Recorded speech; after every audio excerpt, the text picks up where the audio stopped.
თქვენ უსმენთ ახალციხის დასრულთა განათლების ცენტრის რადიო ედუსტრიმს. თვალი გვადარნეთ ახალციხის დასრულთა განათლების ცენტრის რადიო ედუსტრიმის YouTube-ისა და Facebook-ის გვერდებზე.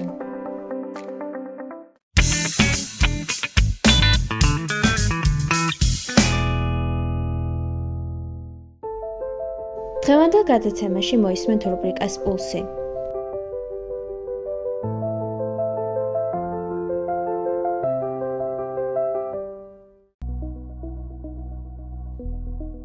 რიტმი, რომელსაც უნდა უსმინო, სამედიცინო რუბრიკა პულსი რადიო ედუსტრიმზე.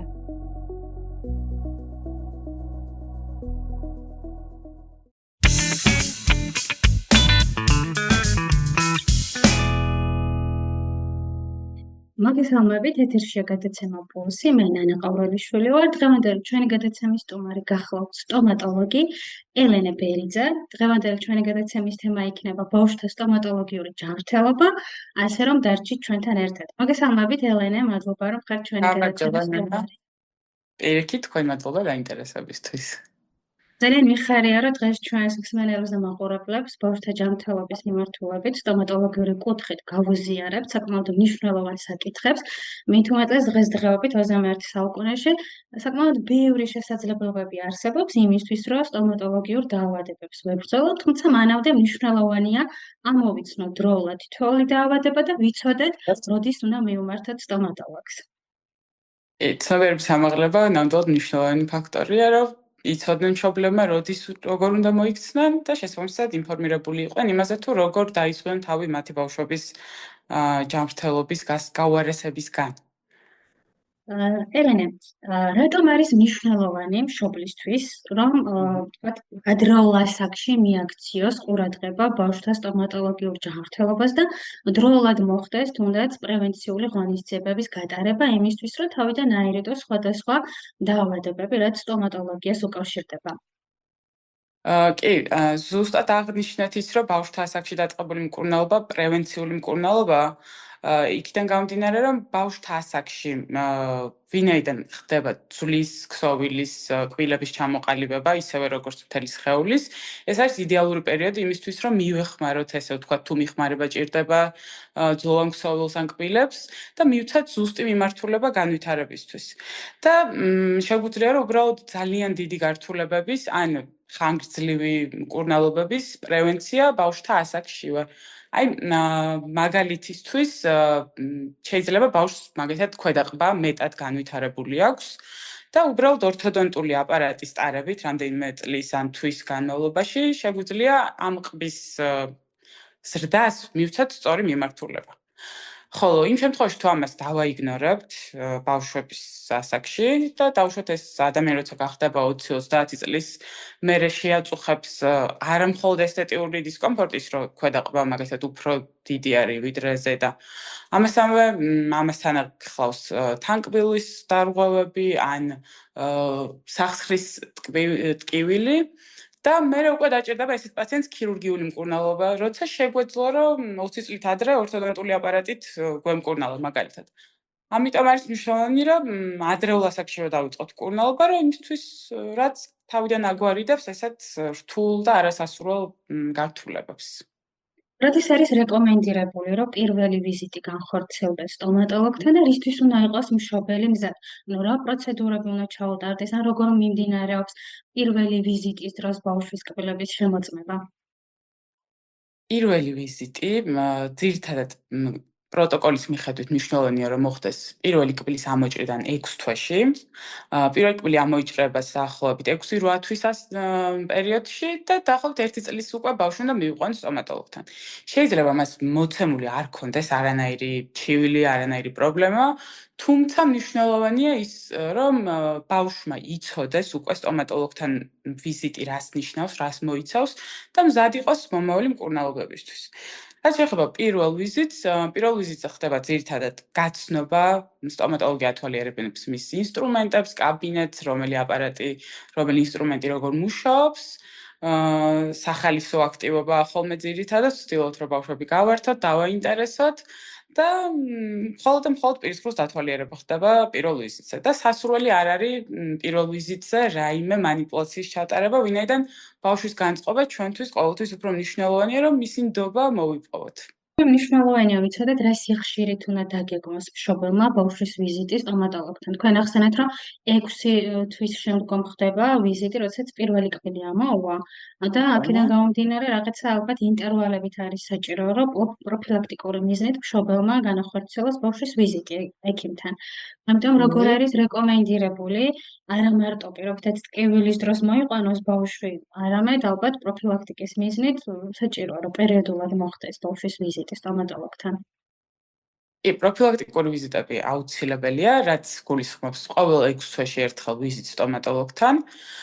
შეიძლება სხვა ბავშვს 3 თვეში ერთხელ დაჭირდეს, გააჩნია მისი პირისხრუს მდგომარეობას და პროტოკოლის მიხედვით 6 თვეში ერთხელ აუცილებელია სტომატოლოგთან ვიზიტი, იმიტომ რომ შეიძლება მშობელი საერთოდ ვერ ამჩნევდეს რაიმე კარიესის არსებობას თუნდაც, რომელიც თითქოს და მარტივი შესამჩნევი გგონია და ამისთვის აუცილებელია მივიყვანოს სტომატოლოგთან და მოხდეს დროული მკურნალობა.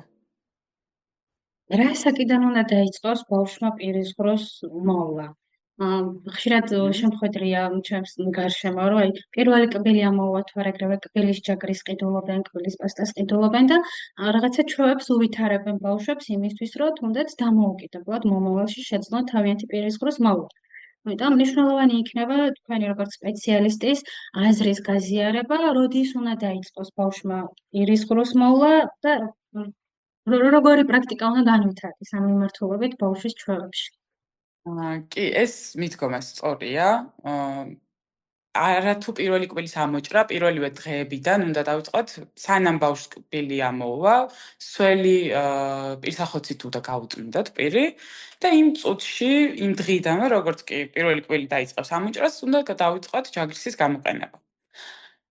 რაც შეეხება დამოუკიდებლად გამოხეხვას, რა თქმა უნდა, ეს სურვილი არ უნდა შევუზღუდოთ ბავშვებს და უნდა მიუცათ საშუალება, თუმცა იქიდან გამომდინარე, რომ დიდები არ იხეხავენ ხშირად სრულფასოვნად კბილებს, ბავშვებს ვერ მოვთხოვთ, რომ ეს პროცედურა სრულფასოვნად ჩაიტარონ. ამიტომ მშობლებს ვთხოვ ხოლმე, რომ აი მაგალითად დილას მიცენ საშუალება, რომ თვითონ გაიხეხონ და საღამოს მოეხმარონ. ან რაღაც პატარა დათმობებზე მივდივართ, რომ ერთი გამოხეხვა მაინც მშობელი მოიხმაროს, რომ სრულფასოვნად გაისუფთავოს ბავშვმა პირისყრო. და ეს სრულფასოვანი პირისყროს გასუფთავება რაიმე კონკრეტულ ტექნოლოგიას უკავშირდება, ანუ არსებობს სპეციალური მითითებები, რაც უნდა გაითვალისწინოს მშობელმა, იმიტომ რომ მახსოვს ჩემს ბავშვობაში არსებობდა ჟურნალები, სადაც აი ტექნიკა იყო მითითებული, რომ ჯერ თქვათ ზემოთ, ქვემოთ, ანუ როგორ უნდა მოხდეს სწორად პირისყროს გამოხეხვა. კი, ტექნიკა ნამდვილად მნიშვნელოვანია. უბრალოდ ესე ჰორიზონტალური მოძრაობით კბილების რეალურად არ იწმინდება. ამისთვის მნიშვნელოვანია ეგრეთ წოდებული გამოგვითი ხასიათის მოძრაობები, ანუ გრძილიდან კბილის მიმართულებით. ზედაყბაზე ზემოდან ქვემოთ, გრძილიდან კბილის მიმართულებით, ქვედაყბაზე პირიქით, ქვემოდან ზემოთ. როგორც გარეთა მხრიდან, ასევე შიგნითა მხრიდან და საღირს ზედაპირზე. და როგორც კი ორი კბილი ამოვა, მნიშვნელოვანია ისიც, რომ კბილთა შორისი სივრცეებიც გავწმინდოთ, უკვე იქიდან გამომდინარე, რომ ჯაგრისი კბილთა შორის სივრცეებში ვერ შედის და კბილთა შორისი კარიესი საკმაოდ ხშირია და ამისთვის რთულია, რომ ბავშვისგან მოლოდინი მქონდეს, რომ ფლოსი გამოიყენოს. ამიტომ ბავშვებს შეგვიძლია, რომ ირიგატორი გამოვიყენოთ ხოლმე, რაც თან ეხალისებად თან უფრო მარტივია და დიდებში, რა თქმა უნდა, ფლოსითან კბილთა შორის ჯაგრულებით აუცილებლად უნდა მოხდეს ყველა გამოხეხვის დროს კბილთა შორის სივრცეების გასუფთავებაც. მნიშვნელოვანია ვიცოდეთ, როგორ მოვახდინოთ კბილის ჯაგრისის არჩევა, იმიტომ რომ ბაზარზე არის სხვადასხვა ტიპის კბილის ჯაგრისი, მყარი, ზედაპირით მყარი, ასე ვთქვათ, ჩოთქით, ზოგი რბილი. აი ბავშვების შემთხვევაში მშობელმა რა უნდა გაითვალისწინოს, რა არის მნიშვნელოვანი კბილის ჯაგრისის შერჩევის დროს? კბილის ჯაგრისი ბავშვებისთვის ძირითადად ვიყენებთ რბილ ან საშუალო სიბილის სიხისტის ჯაგრისებს და აქ ზომა მთავარია, რაც დიდის კბილის ჯაგრისის ზომასთან მკვეთრად განსხვავდება და უფრო პატარა, უფრო მრავალფეროვანია, ბავშვის რაღაც ცხოველების ფორმები აქვს და მისთვის უფრო სახალისო რო იყოს და თან გასართობ აქტივობასთან რო კავშირდებოდეს, რა თქმა უნდა შეგვიძლია ესეთი რაღაცა მოვიშველიოთ. და რაც შეეხება კბილის პასტას, მნიშვნელოვანია ჯაგრისის ზომასთან ერთად კბილის პასტის რაოდენობაც რამდენს გამოვიყენებთ. 1 წლამდე უნდა მოხდეს ბრინჯის ზომის კბილის პასტის დატანება ჯაგრისზე. 1-დან უკვე 5 წლამდე მუხუდა ზომა და 6 წლიდან მთლიანად ჯაგრისის ზედაპირზე შეგვიძლია დავიტანოთ კბილის პასტა და ამ რაოდენობით გავუწმინდათ კბილები. ვინაიდან კბილის პასტაზე ვსაუბრობთ, ეს კითხვები ცოტა მოგვიანებით უნდა დამისვა, მაგრამ საინტერესოა აქვე განვიხილოთ, როგორ უნდა შევარჩიოთ სწორად კბილის პასტა. რა არის მნიშვნელოვანი. ხშირად შეიძლება შემადგენლობასაც არ ვკითხულობთ, მაგრამ აქ არის ის ნიუანსები, რაც მშობელმა უნდა გაითვალისწინოს. აი ამ შემთხვევაში რა არის მთავარი, რაზე უნდა გავამახვილოთ ყურადღება. კბილის პასტის მთავარი ფუნქცია, კბილის ჯაგრისი არის ის, რაც მექანიკურად ასუფთავებს კბილებს და კბილის პასტა უნდა მოგხმაროს ქიმიურად მის ამ გასუფთავების პროცესის გაუმჯობესებაში. რაც გულისხმობს იმას, რომ ხელი უნდა შეუწყოს კბილების რემინერალიზაციას, მინერალიზაციას. ანუ თუ დასუსტებული არის კბილის ქსოვილი, ეს მინერალები უნდა იმ მინერალებს უნდა შეიცავდეს კბილის პასტა, რომლის შეწოვაც შესაძლებელი გახდება გახერხვის შემდეგ. ესეთი არის ფტორი, რომელიც საკმაოდ მნიშვნელოვანი კომპონენტია და კალციუმის ჰიდროქსიდი. თუ ფტორს არა, უნდა ვცადოთ, რომ კალციუმის ჰიდროქსიდს მაინც შეიცავდეს კბილის პასტა. და გარდა ამისა, ბევრი უსარგებლო ნივთიერება შედის ხოლმე კბილის პასტის შემადგენლობაში და ბავშვთა კბილის პასტას როცა ვარჩევთ, განსაკუთრებით ვურჩევ მშობლებს, რომ თავი მოარიდონ SLS-ის შემცველ კბილის პასტებს და ტიტანიუმის დიოქსიდი, რომლის უსაფრთხოებაც ცოტა კითხვის ნიშანია, ბავშვების კბილის პასტებში იშვიათად გამოიყენებენ ხოლმე, თუმცა მაინც ჯობს, რომ წავიკითხოთ, ამოვიყიდით და თავი დავიზღვიოთ მაინც. ხშირად ფტორთან დაკავშირებით გარკვეული სტერეოტიპები და მითები არსებობს. უფრო კონკრეტულად რო ვისაუბროთ, რა არის ფტორი და რატომ არის ის აუცილებელი კბილისთვის? ფტორი არის კბილის მინერალიზაციისთვის ერთ-ერთი ყველაზე მნიშვნელოვანი ელემენტი. მინერალიზაცია, ანუ მის სიმყარეს, სიმტკიცეს რაც განაპირობებს იმას, რომ იყოს კარიესის მიმართ უფრო მდგრადი.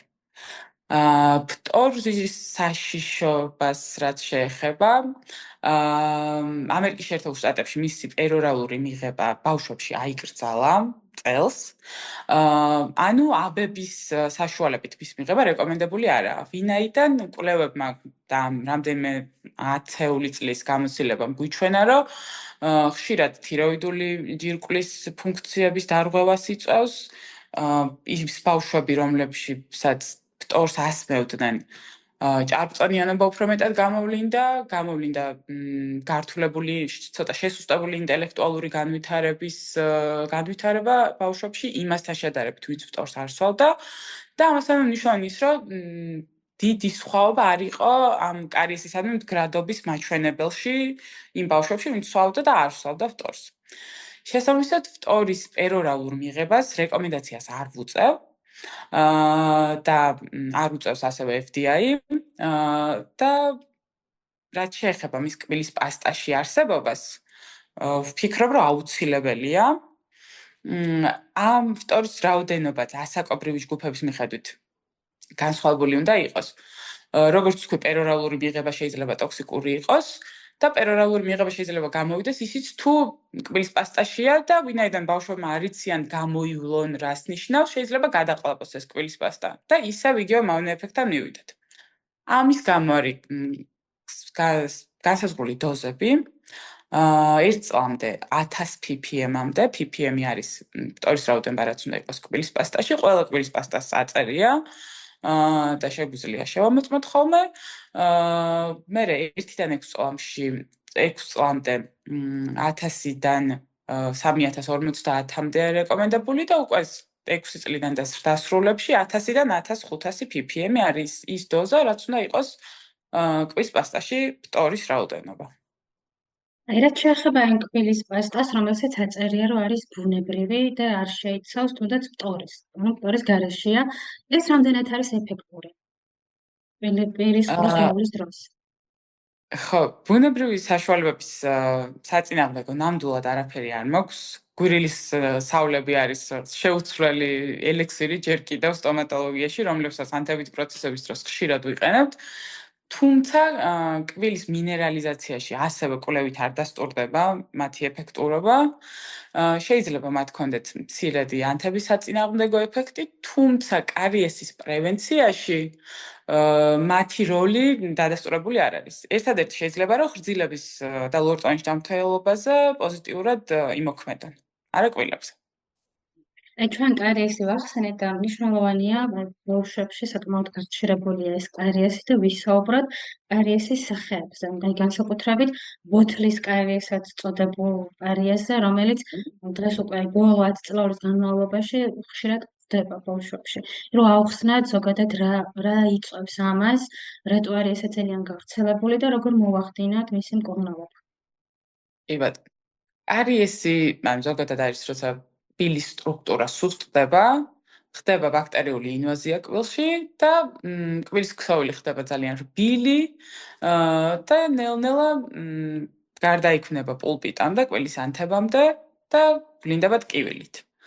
რაც შეეხება ბოთლის კარიესს, რაც თქვენ ახსენეთ, ეს არის მრავლობითი კარიესის ერთ-ერთი ფორმა, რაც ვითარდება ხოლმე მაშინ, როცა ბავშვს ბოთლით ვაძინებთ. ანუ ბოთლით აზიანებაში გვისხმობ იმას, რომ ბავშვს ხშირად ძილის წინ ასმევენ ტკბილ სასმელს.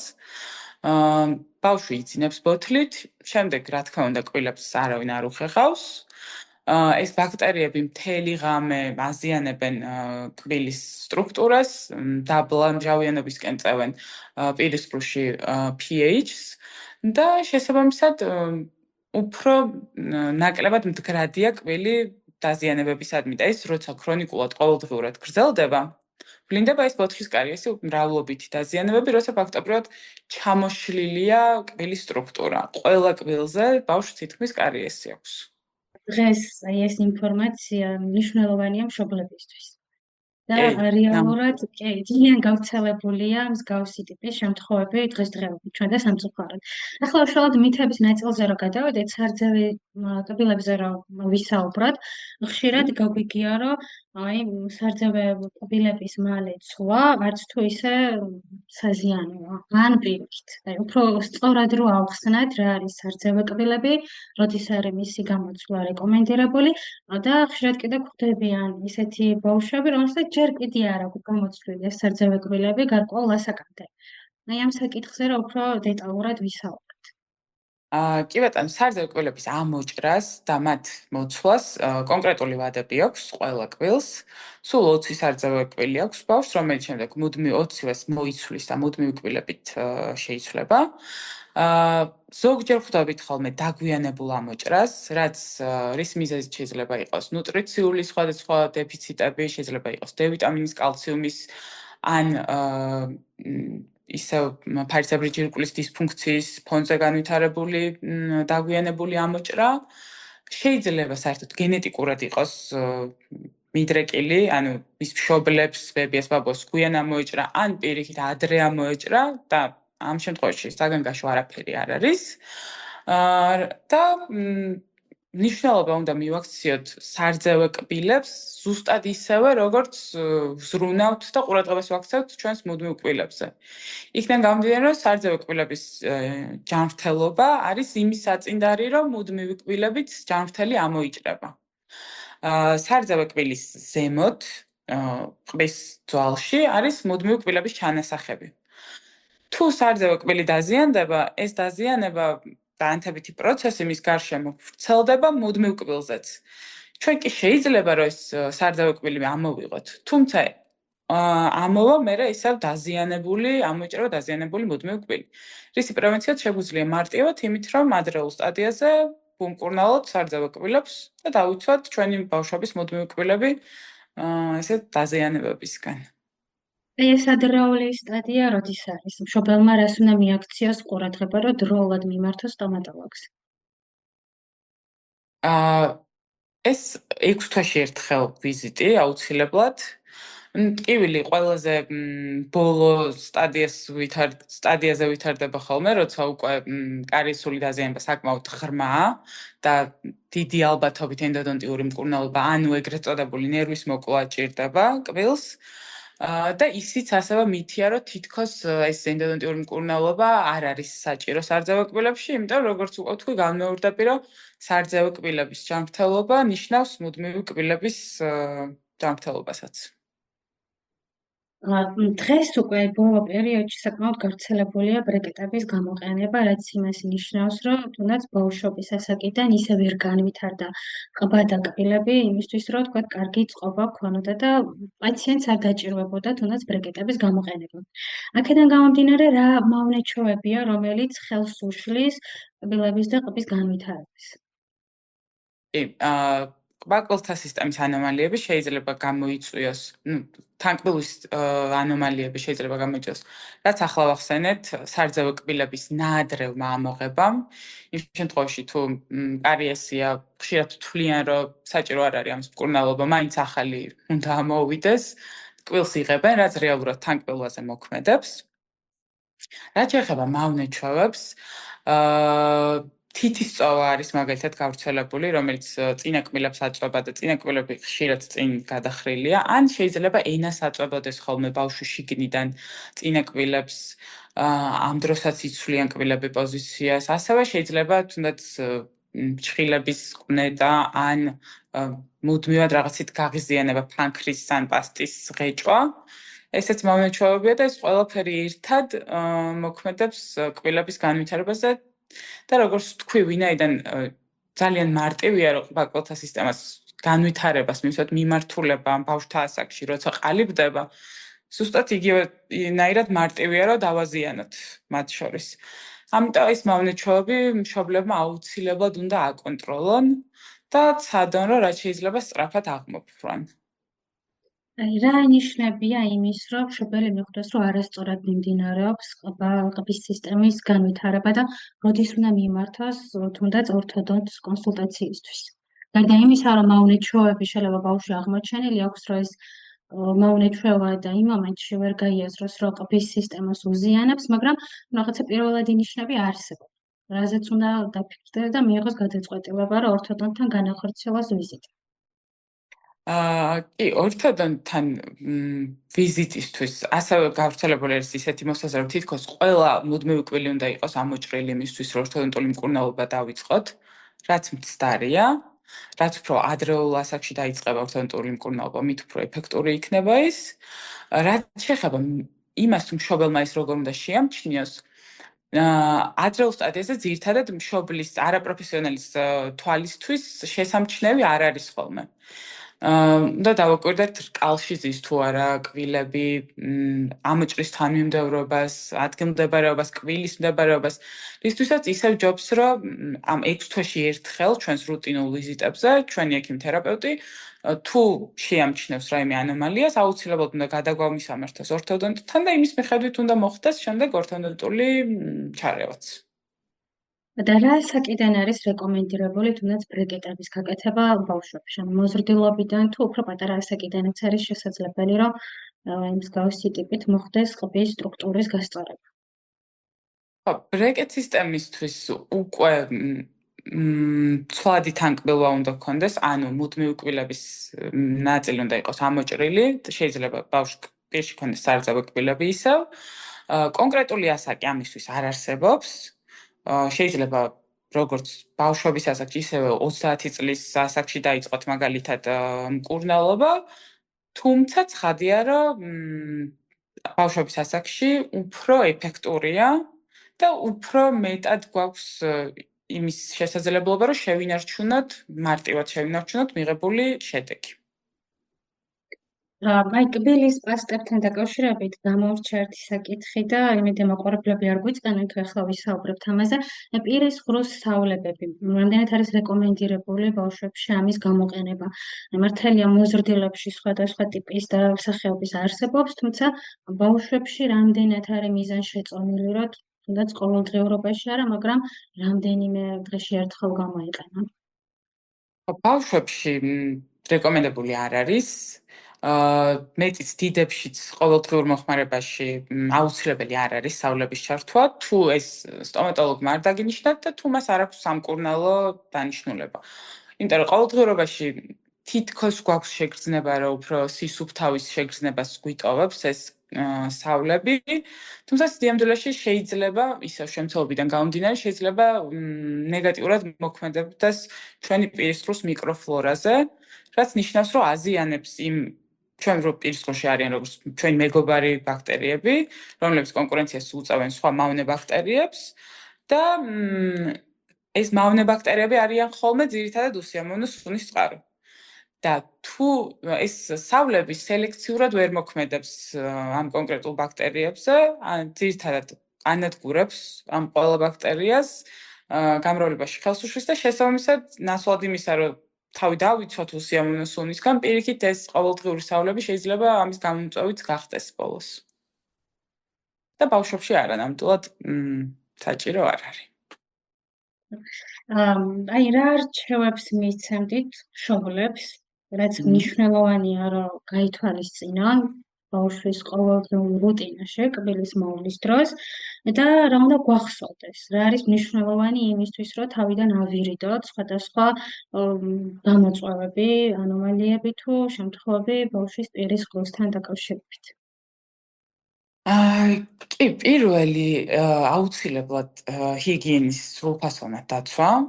მოვეხმაროთ უნდა ბავშვს, ვასწავლოთ ზუსტად კარგად როგორ უნდა გამოიხეხოს, შევახსენოთ დღეში ორჯერ გამოხეხვა, ეს ჩვევად რო გადავუქციოთ. აუცილებელი არის ვიზიტები სტომატოლოგთან ყოველ 6 თვეში ერთხელ და გარდა იმისა, რომ ამ ყველაფრისა უნდა ვიზრუნოთ მის კვების რაციონზე, რაც მნიშვნელოვან გავლენას ახდენს კბილებზე.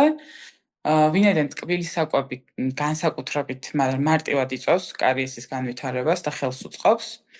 გგონია, რომ აი შოკოლადი ყველაზე მავნე რაღაც შეიძლება იყოს ჩვენი კბილებისთვის, რაც სინამდვილეში ესე არ არის, იმიტომ რომ შოკოლადს რო შევჭამთ, შეგვიძლია უბრალოდ წყალი გამოვივლოთ და ბევრად უფრო ნაკლები შაქარი რჩება ჩვენს პირის ღრუში, ვიდრე მაშინ, როცა მაგალითად ბავშვი ჭამს ჩიპს, ან ჟელიბონს, ან ნებისმიერ ისეთ საჭმელს, რაც კბილს ეწებება.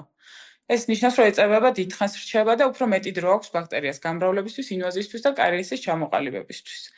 ამიტომ ჩემი დიდი რეკომენდაცია იქნება მშობლებთან, რომ ისეთი საკვებიც ამოიღონ და მოარიდონ ბავშვებს, რაც არ ეწებება კბილებს და საერთოდ ტკბილ საკვებს, რაც უფრო გვიან ასაკში გავასინჯებთ და მივაჩვევთ, მით უფრო უკეთესი იქნება. რამდენ ხანში ერთხელ არის რეკომენდირებული კბილების გამოყოფა? ანუ დღეში ორჯერ, სამჯერ. ხშირად მომისმენია, რომ კარგი იქნება ყოველი კვების შემდგომ მოხდეს პირის ღრუს გამოსუფთავება. კი, ოქროს სტანდარტი არის დღეში ორჯერ, დილით, როგორც კი გავიღვიძებთ, საუზმემთ, სანამ ვისაუზმებთ.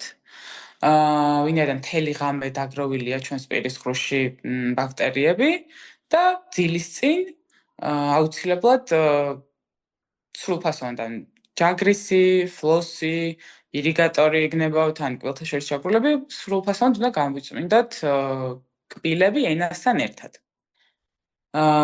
თუმცა ეს ყველა კვების შემდეგ გამოხეხვას რეკომენდაციას ვერ გავუწევ, იქიდან გამომდინარე, რომ ჭამის შემდეგ პირის ღრუს მჟავიანობა იცვლება, ან ქვეითდება ხშირად და ამ დროს ჩვენ თუ კიდევ მექანიკურად გამოვიხეხავთ კბილებს, მჟავიანობისკენ გადახრა ნიშნავს, რომ ბაქტერიები მარტივად მრავლდება, კარიესი მარტივად წარმოიქმნება. და თუ ჩვენ კიდე დავახმართ ჯაგრისით მექანიკურად გავაღიზიანებთ, ნიშნავს, რომ ჩვენ კიდევ უფრო ხელს შევუწყობთ იმას, რომ ეს მჟავიანობა უფრო მეტად გაჯდეს ჩვენს კბილებზე და უფრო მეტად ვაჩენთ იმის შანსს, რომ კარისი განვითარდეს. და ჩვენ კი გონია, რომ ყველა კვების მერე თუ ჯაგრისით გამოვიწმენთ კარის აუცილებლად არა, ტყუილია, თუმცა თუ გაწუხებთ, შეგიძლიათ ისევ ირიგატორი გამოიყენოთ და უბრალოდ წყლით წყალი გამოივლოთ, რაც საკმარისად გაასუფთავებს და არც მჟავიანობას არ შეცვლის.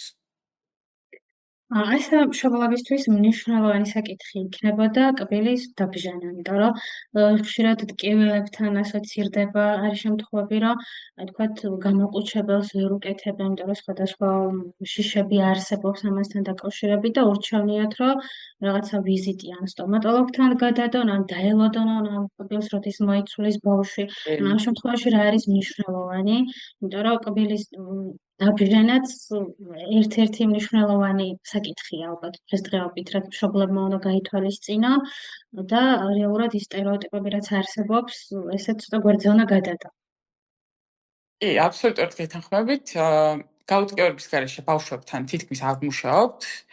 იმიტომ რომ მნიშვნელოვანია რომ ბავშვს ჰქონდეს პოზიტიური გამოცდილება, რომ მომავალში შიში არ გაუჩნდეს სტომატოლოგის და აქ უდიდესი როლი აქვს მშობელს იმას თუ როგორ განაწყობს სტომატოლოგთან მოსვლის დროს.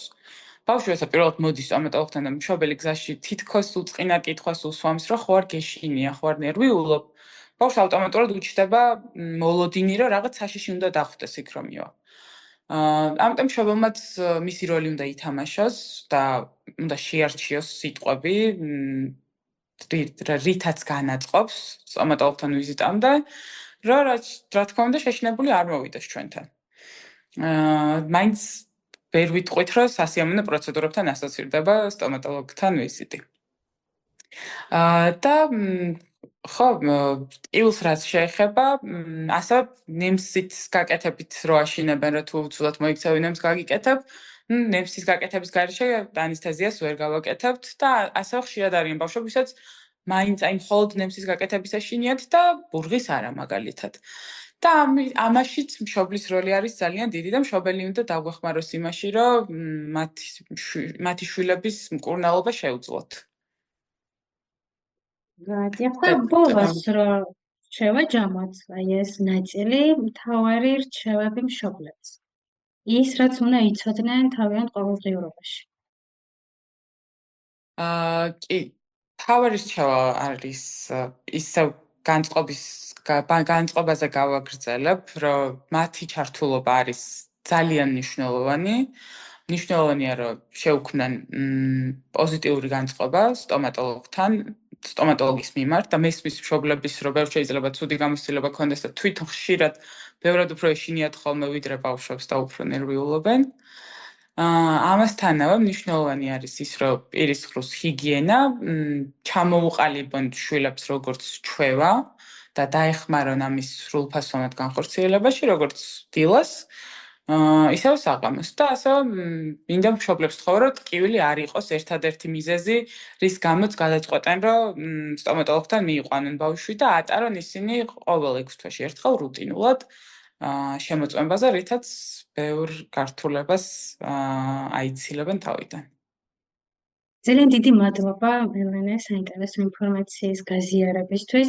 ვფიქრობ წინა თაობის ადამიანებს ეს ექიმთან ვიზიტი განსაკუთრებით სტომატოლოგებთან ძალიან ესეთი კოშმარულად გვახსოვს და ტკივილებთან ასოცირდება და ალბათ იმ პერიოდში ნაკლებად ხდებოდა ტკივილ გამოყუჩებლების გამოყენება ან თუნდაც ის რომ გვაშინებდნენ აი ნემს გაგიკეთებ, თუმცა მიხარია რომ დღესდღეობით ცოტა პირიქით არის, ანუ რაღაცა შეცვლილია და ბავშვებიც მინახავს, რომლებიც სიხარულით მიდიან სტომატოლოგთან, იმიტომ რომ ეგ ძალიან კარგი გარემო ხდებათ, მეგობრული და შესაბამისად მათთვის ეს პროცედურები ტკივილთან არ ასოცირდება. მინდა წარმატებები გისურვოთ და ასევე მშობლებსაც მოვუწოდო, რომ ეს რჩევები, რასაც დღეს ვისაუბრეთ, თავიანთ ყოველდღიურობაში გაითვალისწინონ. დიდი მადლობა, ნანა, წარმატებებს გისურვებთ. მადლობა, რომ გვისმენდით და გვიყურებდით. მომავალ შეხვედრამდე.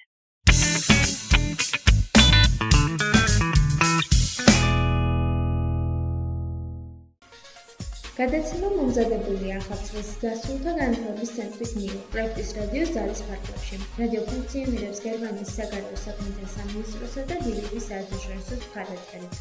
თვალე გვადევნებთ ახალციხის დასრულთა განათლების ცენტრის რადიო უსტრიმის YouTube-ისა და Facebook-ის გვერდებზე.